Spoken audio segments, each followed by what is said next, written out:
WWE Clash of Champions. I literally just got through watching it, and I have to give WWE Network props, because since I had the network, this is the first time I've watched a pay-per-view like within 24 hours of it airing, because I'm usually busy Sunday nights, um, without it crashing 5 different times. It only crashed once, and that was near the end of the main event. So timing was horrible, but at least it didn't do it like 50 times for once. Anyway, sorry if there's any clicking. I'm going to go to the match card because, like I said, I just watched it, so the main events are fresher in my mind than everything else.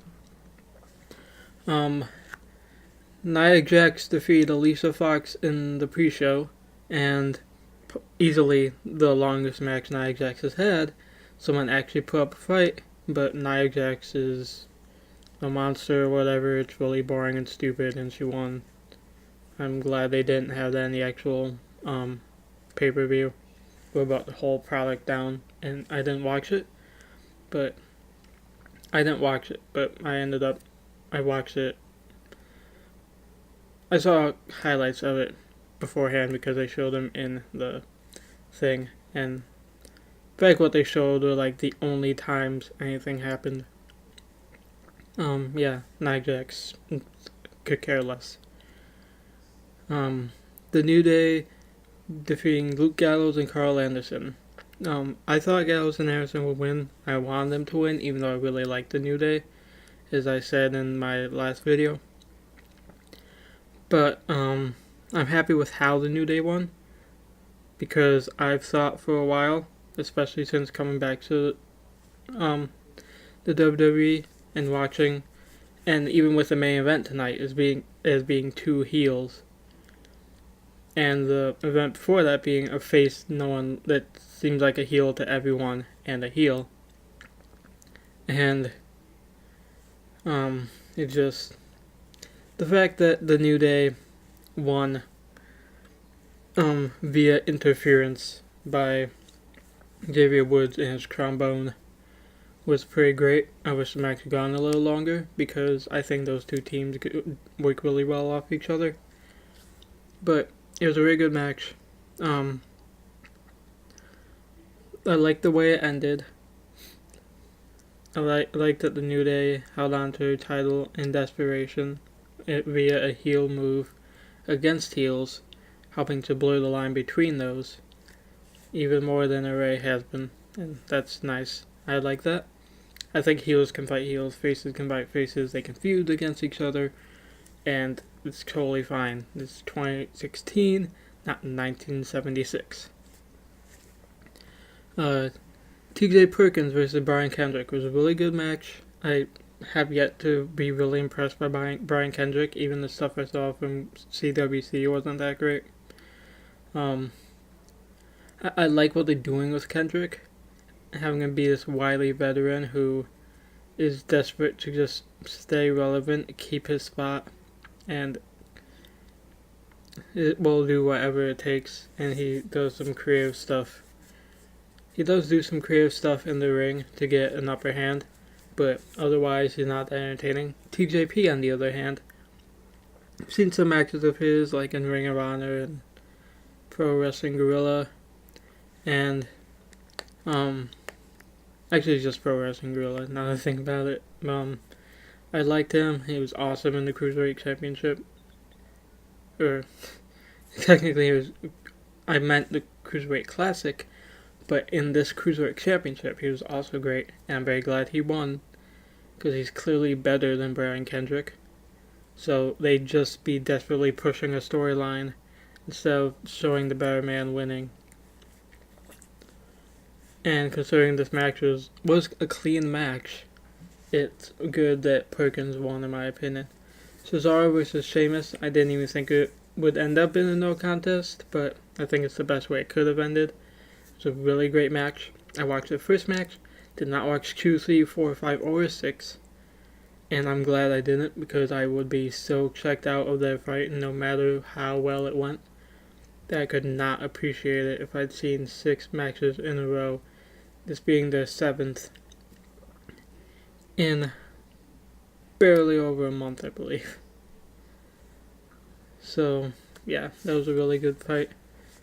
It was hard to tell sometimes how hurt these two really were because they did a really good job of selling at the end. Jericho versus Zayn. I thought this would be like another 5-star match of the year candidate with Zayn involved, but it wasn't. It was still really good. It had some really good moments. It dragged sometimes, but overall I really liked it. I kind of wish Zayn had won. It's kind of weird that Zayn beat KO, who is now the champion, but didn't beat Jericho, who's now kind of a lackey to the champion. But Jericho's one of my favorites of all time, so if there's a situation like that where I can be okay with the seemingly lesser guy winning, it is with Jericho, because I love Jericho.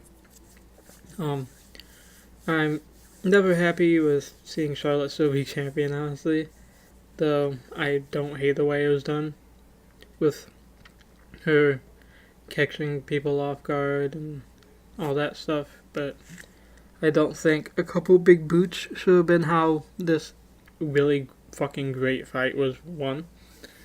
I think Sasha Banks definitely was put on the best showing. Bayley struggled a little to keep up with them, in my opinion, but she did look really good towards the end.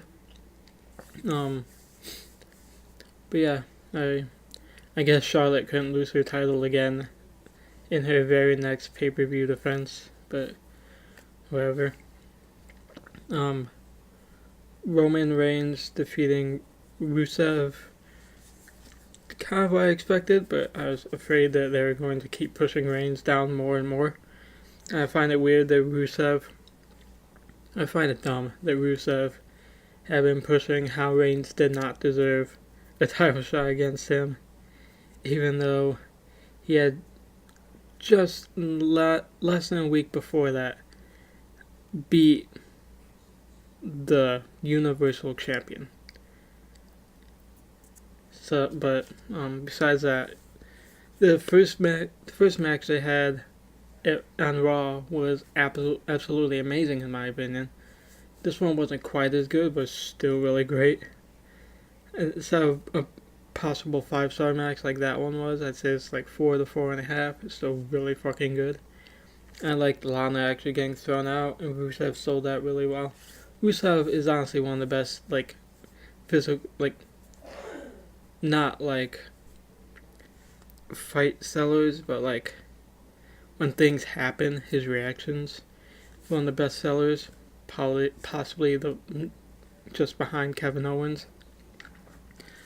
But yeah, it was a really good fight.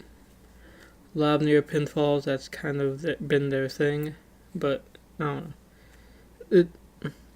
They have a lot of physical drama in their fights, and I think it goes over really well. I'm glad Reigns won, because I think he's clearly better. And this was pretty much a clean fight again. Yeah, I'm glad Reigns won, because I don't have the hate from a lot of people do. I think he definitely deserves this championship.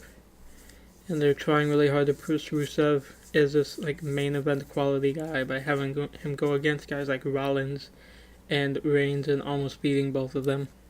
So I think he kind of has to lose that title to be able to position himself for a possible Universal shot. And then Owens versus Rollins was honestly kind of slow towards the end, but as it picked up, it became an amazing match, especially the last few minutes. And the dueling suckets between Owens and Rollins were really fun. I love the dueling sucket taunts, but that's probably because of nostalgia. But I think it was fun, especially considering the whole Triple H angle. And I thought the ending was really interesting, with Stephanie coming out and saying the referee out, so Rollins could get his pinfall after he pedigreed Owens and he was down for like 5 minutes. Because the pedigree is still the most powerful move in the history of wrestling, even though it may be the least impactful in the history of wrestling. And Owens getting the pop, and Owens getting the powerbomb on Rollins to win. I kind of knew Owens was gonna win. It was just too soon for him to lose. I'm kind of really hoping after Raw and this that Reigns and Rollins get back together. That'd be really cool to see, because I've seen some of the old Shield stuff and it was really awesome, but I kind of missed the boat on actually watching that because I was in the middle of my hiatus at that point. Yeah, that'd be really cool. The backstage segments were kind of not that great to me, honestly. The last 3 matches were all really great, but I honestly think this has been the weakest pay-per-view since I started watching again, the first being Battleground up to now. But it's still enjoyable. Still better than a lot of the 2012, 2013 pay-per-views I've watched back on with the network. So yeah, it's still really good. Just probably the weakest so far. But it definitely makes me a lot more excited to see Raw later tonight or tomorrow, depending on how in the mood I am for another 3 hours of wrestling. Or 2.5, I guess, if you count commercials. So, yeah. Bye.